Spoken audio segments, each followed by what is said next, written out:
Welcome back. Happy New Year, everybody. First stage of 2026. I'm actually very excited about 2026. You know, the market obviously is not good, uh, but I feel like our fundamentals are getting better. We have a lot of really exciting things in the pipeline coming up here, and I think a lot of things coming up within the next few months. So I feel like I think everyone's excited and everyone is working really hard, and I feel like this year is going to be absolutely amazing. But Mike, you know, you always have a list. I have a list of things too. Do you want to kick off your list first, perhaps, and then I can go after that? Yeah, I'll just run through a few things. Obviously, Yeah. since our last call, it was December. We had a holiday since then, if anybody didn't notice. So a bunch of our team took holiday time, so there's less visible changes made and released in this last period, but some of them are kind of important. So real quick, the client updates. We made some logging changes to debug more stuff remotely, and that's mainly for support and dev to access more of an ongoing log environment as opposed to having to request logs in all situations for someone that's having an issue. We're also testing some new data sending methods.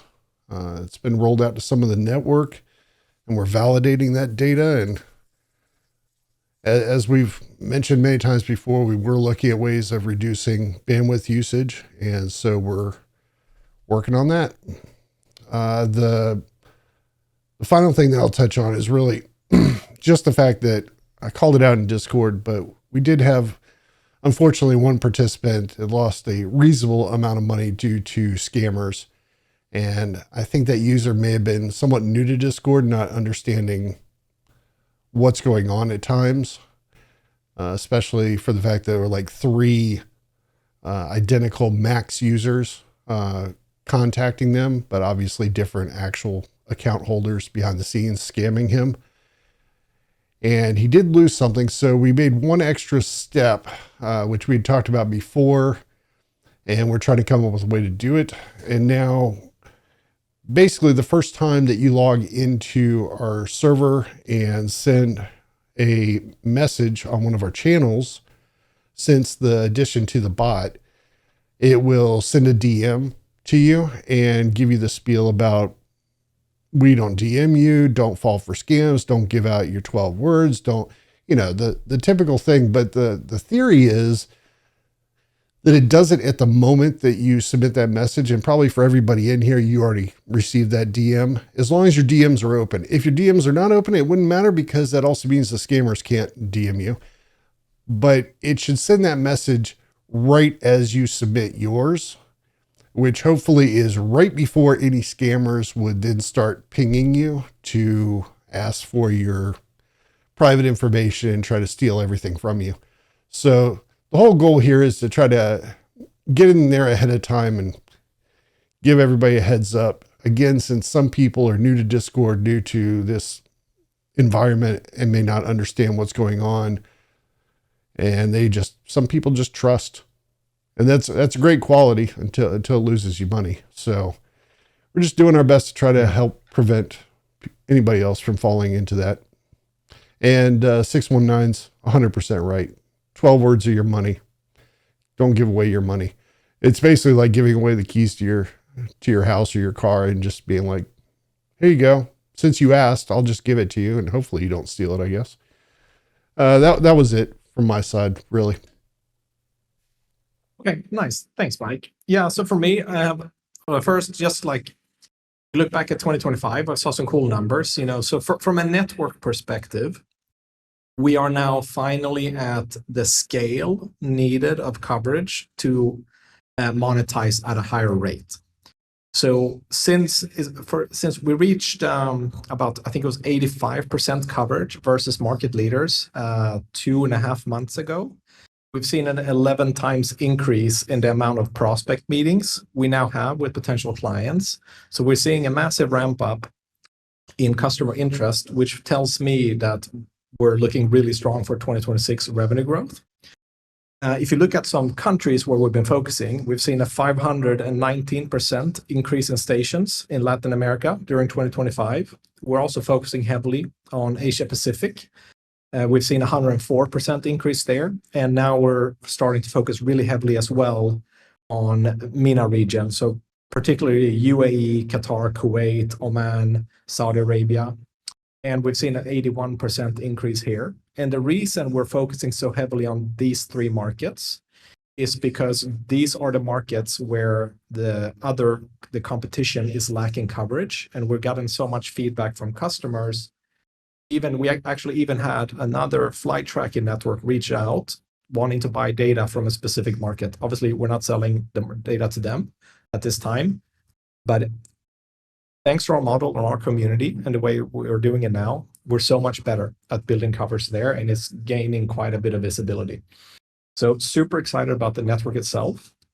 Forecast reaching parity coverage with competition before too long. We're seeing a lot of stations going out in the correct areas.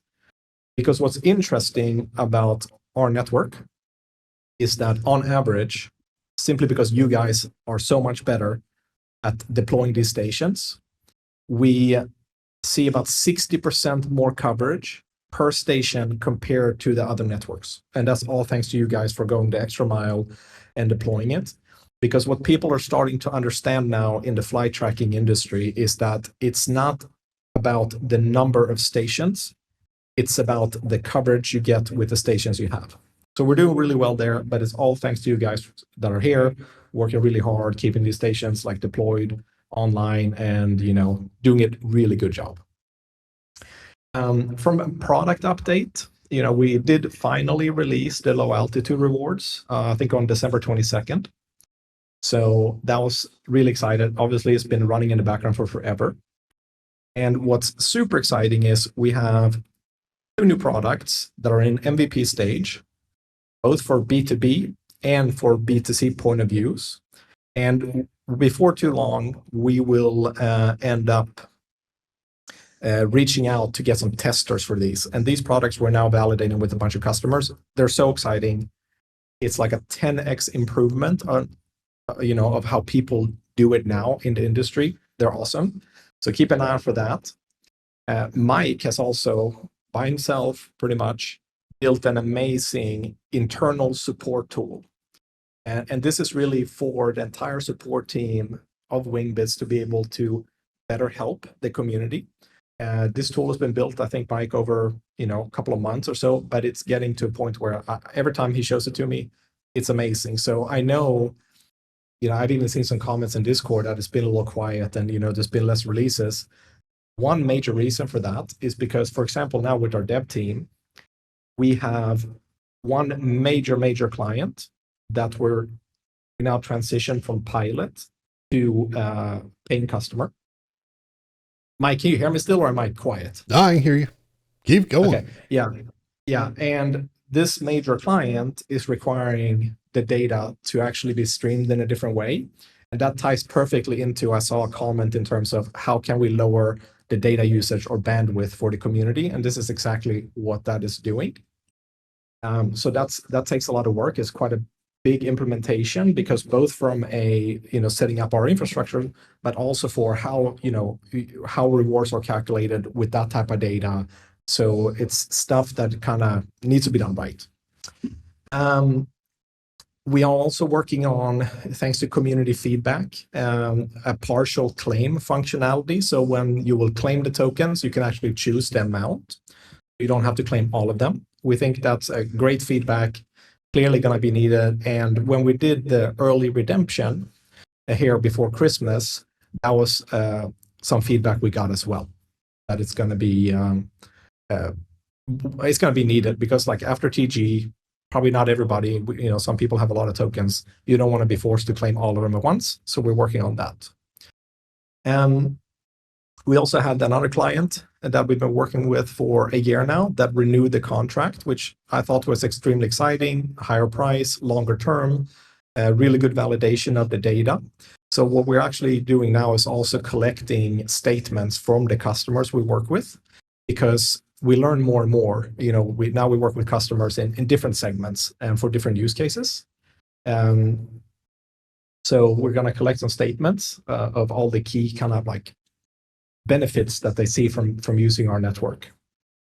And another exciting thing that is coming, is going to come just post TGE, is we have some really cool partners lined up, because one of our major goals is, yes, the token is obviously the major aspect here, but we want the token to have multiple different like use cases or utilities. And we now have some really cool partners lined up, which will allow you to, if you don't want to trade a token, you can actually convert it to some really, really cool services or experiences. And this was also based on the feedback that we collected. We did a bunch of interviews and some polls and a bunch of community discussions with what would they want to see in this product. And we've now lined up, I think we have 6 partners, and we're still working on more. But that is also something that's I'm quite excited about. And that kind of leads me, I've seen a lot of TG questions. We have the date set for this quarter. I can't tell you the date, but we have the date set. It's booked. We're finalizing the last pieces now, signing the last couple of exchanges to make sure all of our are done. And so not too far away. I know the market sucks, but we don't really care, because we feel like we're going to have really good fundamentals going into TG. And personally, you can't time the market. The market is crazy. Sometimes, most of the time, it makes no sense. So we're just going to bet on our fundamentals and actually building a good business. And the last thing also, I think I've seen a little bit, a lot of people are asking about the hardware versus, I know there's some new similar projects coming out doing flight tracking, and that our hardware only collects one frequency, and theirs collect more. So from day one, this is on purpose, because one, regulations change and market change, and there's multiple type of markets. And we don't know if we're right or wrong, but we feel good about our strategy. We think we're much better off leaving the hardware modular to be able to spot upgrade devices in different regions for different purposes when customers are needing. So our hardware can actually collect, we have the 1090 right now. We have the remote ID in the devices, which would really only apply to US market. We have not turned it on yet because the market is not yet there on the drone side. And then for the remainder of the world, for example, now drones in UK, they regulated 978 megahertz to 619's questions here. So we could upgrade some hardware to 978 if we needed. Or if there's other data that a customer comes and requires that could suit well with our existing data, we can spot upgrade. And we believe that is much more beneficial than locking a hardware to specific frequencies, even if there's multiple to begin with. So that's our strategy. And based on what we have in the pipeline now, we feel very comfortable that that strategy was the right one. So I think there's going to be some extremely exciting things coming out in the next few months related to that as well. I think that's pretty much all my updates. So we can actually start going through some questions. So any questions you have, fire away. But Mike, I'm going to scroll up and we can start from up top, I guess. All right. Let's see. 619 says, when a new device? I want to, no comment, I think. No comment. I don't think I can say anything about that. If there's going to be a new device, when, don't know. Well, we did says, send out a social post with a picture of coming thing, but that's all we're going to say. Okay, that's all we're going to say, but it's going to be very cool. Hector says 2026 is going to be, I think, bonkers, maybe. I hope not bunkers, unless, there's war looming everywhere. So maybe it is bunkers, but I think it's going to be bonkers. 619 said, when lower data. So that is being worked on right now.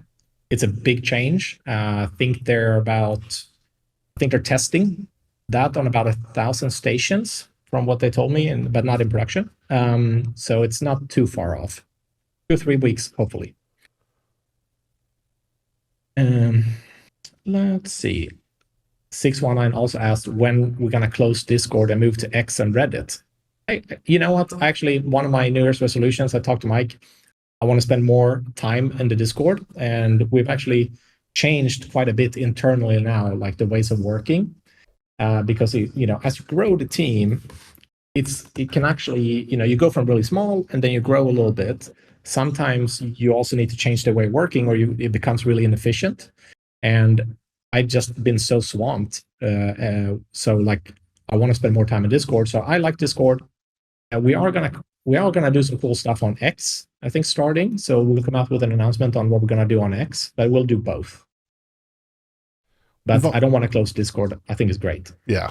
And we've also bounced around the idea, I don't know, you guys can comment on it, of what if we have like impromptu hangout in Stage or another voice channel, if we're available, and just hang out, and whoever is around on the server and wants to just chat about stuff, we'll be there to chat. It won't be long periods of time, but the idea that we could just have these impromptu open conversations instead of just only the scheduled ones. Exactly. Stefan asked, is the new miner hardware on the way in 2026? I think that one is fair. We can say yes, for sure. Michael, you should not be hearing music. I don't think. Which means he probably can't hear you say that. But yeah. Professor Hot Dog, I had heard that there were going to be hardware upgrade for our miners. Is this correct? And if so, can you explain a little more about this? So at the WB200 and 310, underneath there is like a slot where you can actually upgrade it, and that's what I'm referring to when I'm saying we could actually send out a new card to you and a side antenna. We could actually ingest different types of data. So if we do that, again, if you're in UK, or if you're in US, or if you're in, I don't know, Middle East or Asia, it may be completely different what is needed to upgrade based on that market's regulation and how they do things. So in the future, most likely it's going to be that different miners across the world have a different kind of setup in terms of the upgrade.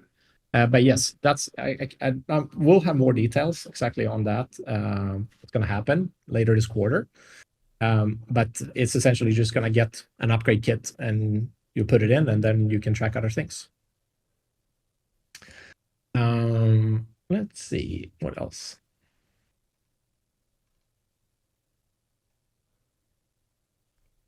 I'm just scrolling, Mike. Yeah. Well, the from Gacho at 45 after, will hardware upgrade be applicable to the BYODs?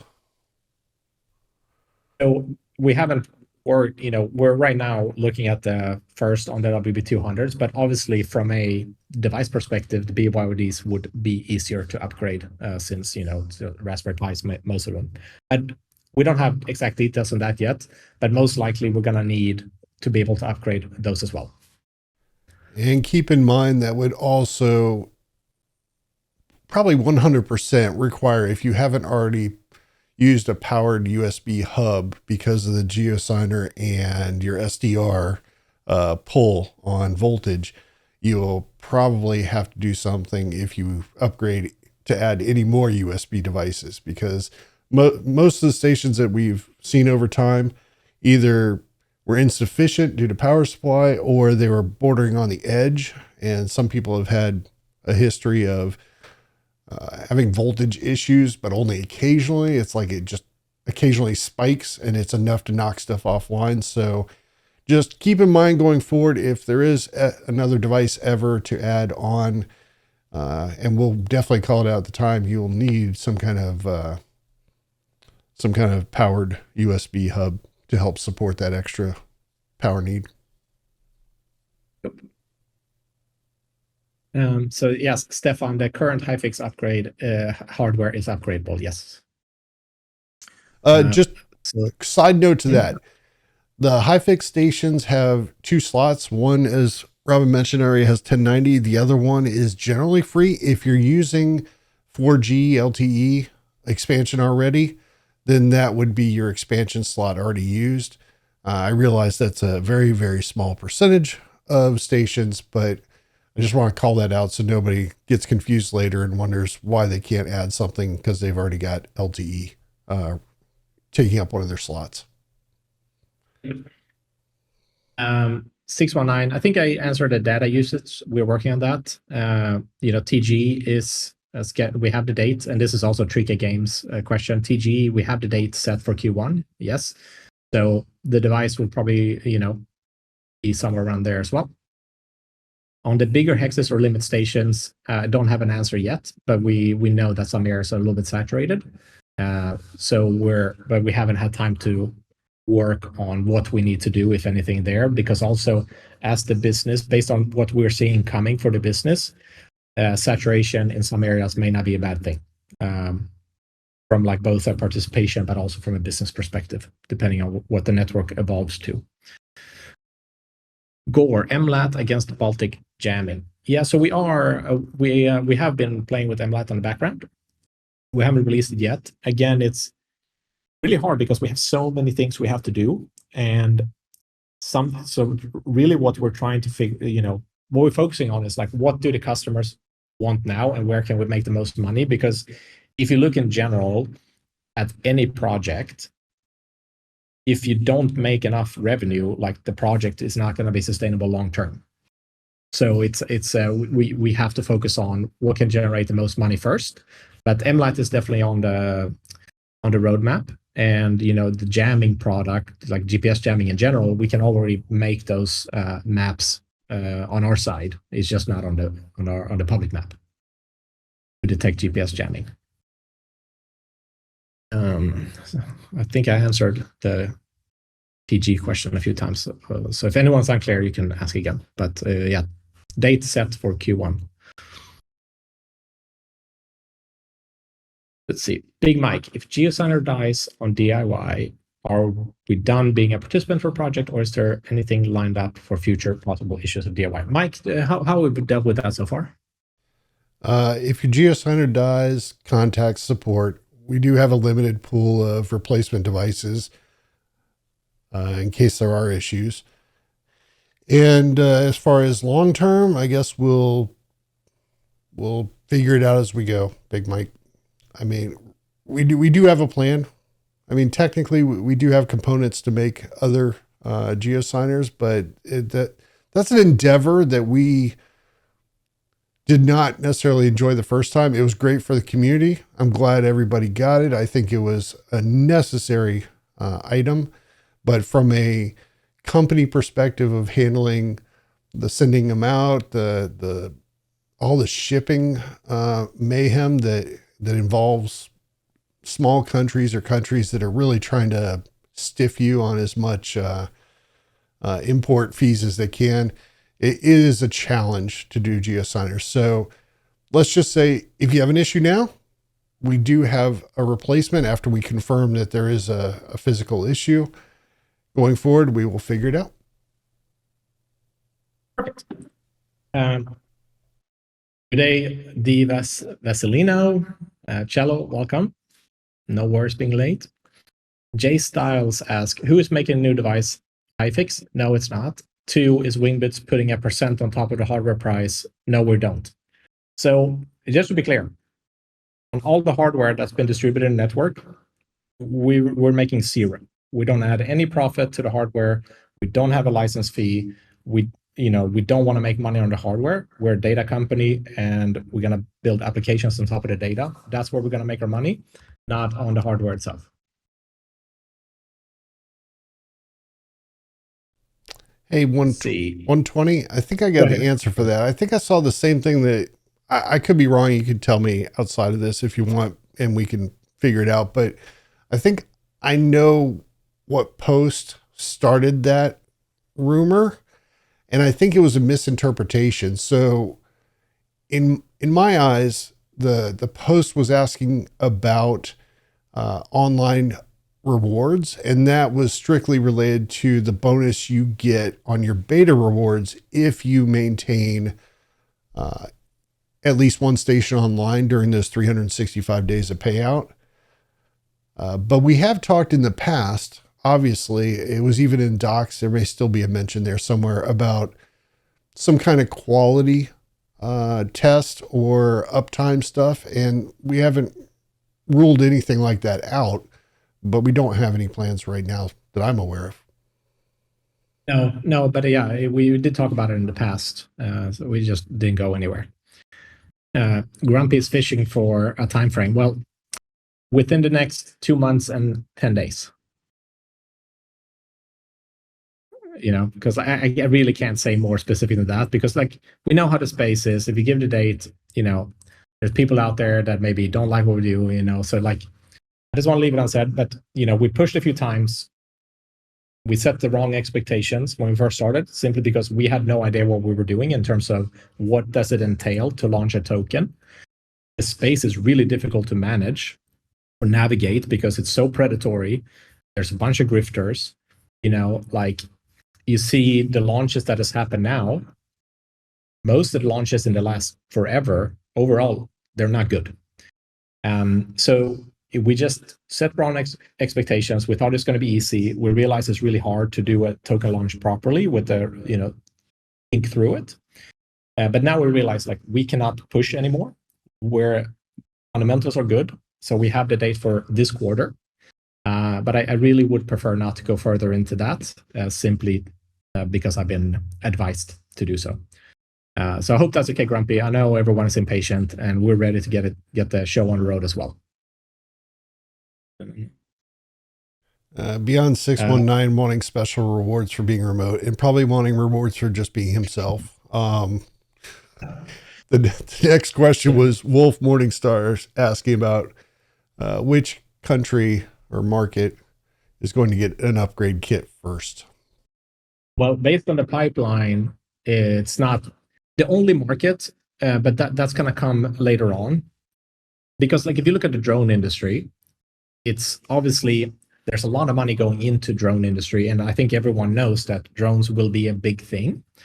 But if you look at where the money is actually coming from and going to, it's a circular deal between investors and startups, and just going inside that little loop, and it's not really mature. And if you look at remote ID for the US, for example, the range is really poor, and I don't know how it's going to work, because if they have a drone corridor, like you need such high density of stations in that corridor that is kind, I don't know.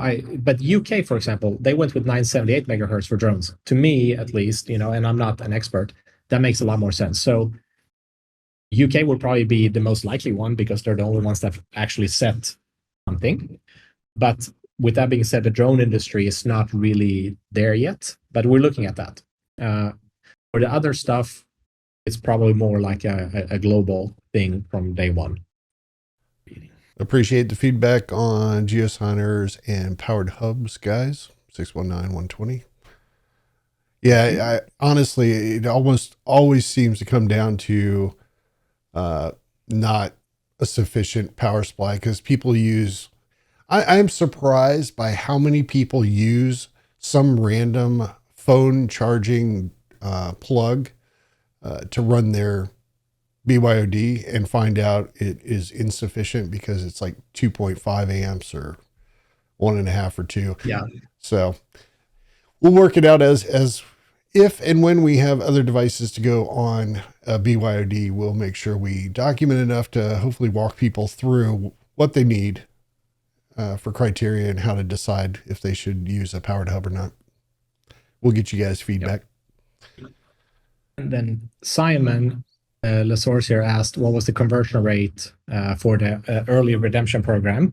So I was actually, we allocated $400,000, and because we wanted to make sure, like, look, we've been pushing, everyone's been here supporting, we wanted to allocate some capital back to the community. And it was actually a relatively small percentage of people that decided to convert. I'd say it was less than 10%. So, which was, it was really nice to see. We got a lot of nice messages. Some people thought, obviously, it should have been more. We did our best, but we got a lot of messages from people saying, like, that they've never seen this before.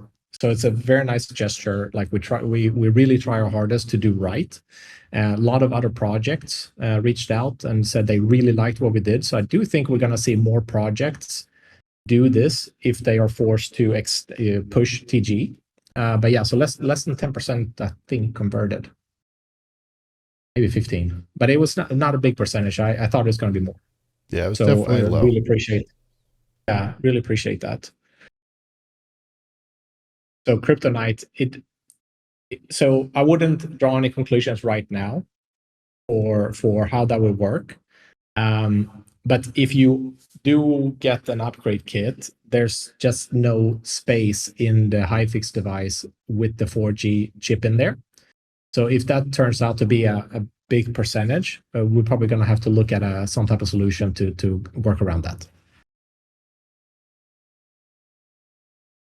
Well, 619, I mean, not on the Fiat thing, but a lot of exciting things coming out. I actually joked with Mike before this. I'm like, it'd be really fun because there's so much we're working on. But a lot of times it's the NDA, it's kind of sensitive stuff, but there's a lot of things happening behind the scenes. And sometimes I wish I could just tell all of it because it's really exciting. But sometimes I have to be a little careful because every now and then I tend to say stuff I shouldn't. He's an oversharer. I am too. Yeah, sometimes. My wife tells me the same thing. Yeah. So on how the low altitude rewards are calculated, I need to, I'm going to give it a shot. Yeah, give it a try, Mike. I think I know, but I also don't want to misrepresent. All right, Simon. So this is on a docs page, but the idea is basically at this point, there's small resolution 6 hexes, same size as when you claim an area, so no one else can install in those areas. There is one that is centered over the airport based on their latitude and longitude, official latitude and longitude for the airport. And then surrounding that, there are 6 additional hexes. So it makes kind of a pillar of 7 hexes, very small ones. We only evaluate messages coming from those 7 hexes that are under, and I'm going to have to quote myself, I think 6,000 feet, if I'm correct at this moment, that those rewards are basically, let me back up. So each of those hexes, as we get messages from them, we end up creating a new rewards pool just for low altitude rewards. Each hex represents 24 rewards. So if you get all 7, it's 7 times 24. That goes into a global pool. So this is almost exactly the same as how the base rewards work for normal coverage, except those are using bigger Res 3 hexes, and they're not so location specific as the airport ones. But the idea is they go into a central pool, and then you are given a pay drink based on your contributions, the value of your contributions compared to everybody else who also did low altitude rewards. I can tell you, for example, I am very, very, very low pay drink. I am not that close to an airport, and I just get a few wings a day.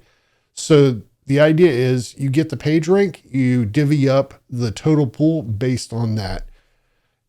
And for anybody that was wondering how our base rewards work for the regular coverage rewards, it's the same thing. The only difference is we also have EPR added to the larger hexes, the larger coverage hexes for the first 5 years. So are we changing anything? Not that I'm aware of, but we do have the ability to adjust if needed, and especially based on customer demand. And people have asked so many times, why have we stopped at this current number of airports? I will let Robin respond to that. Yeah, so we stopped at the current number of airports simply because when we talk to clients, these are the airports that we need to do initially, because those are the most important from a commercial perspective. Of course, after those airports are covered at some point, then it would make a lot of sense to expand the airports to smaller ones. But we got to start somewhere. and this is where we get the most value to customers, which means we can generate more money when we cover these. So that's how we started it, or decided, I guess.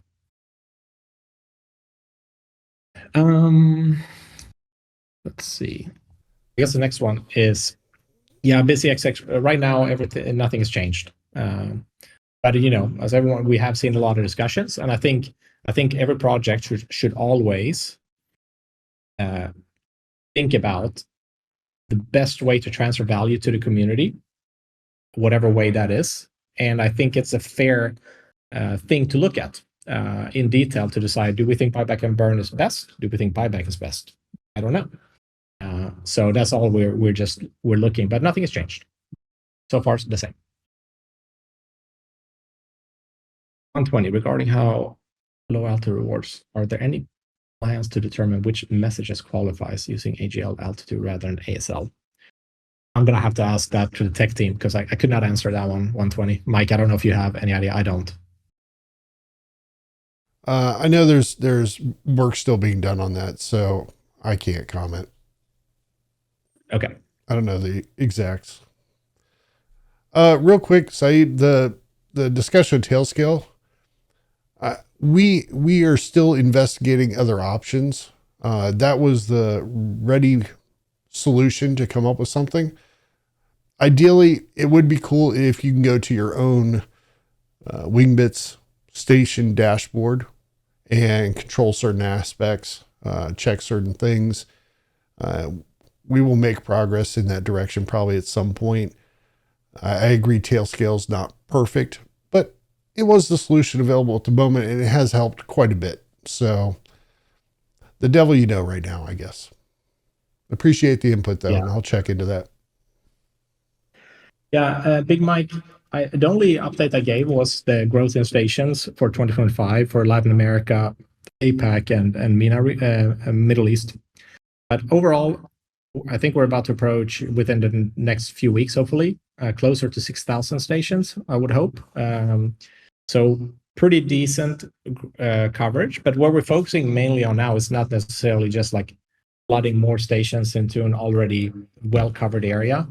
We're much more focused on getting stations into specific regions where we need them, because we feel like that's a much better, I guess, strategy than just trying to get as many stations as possible everywhere.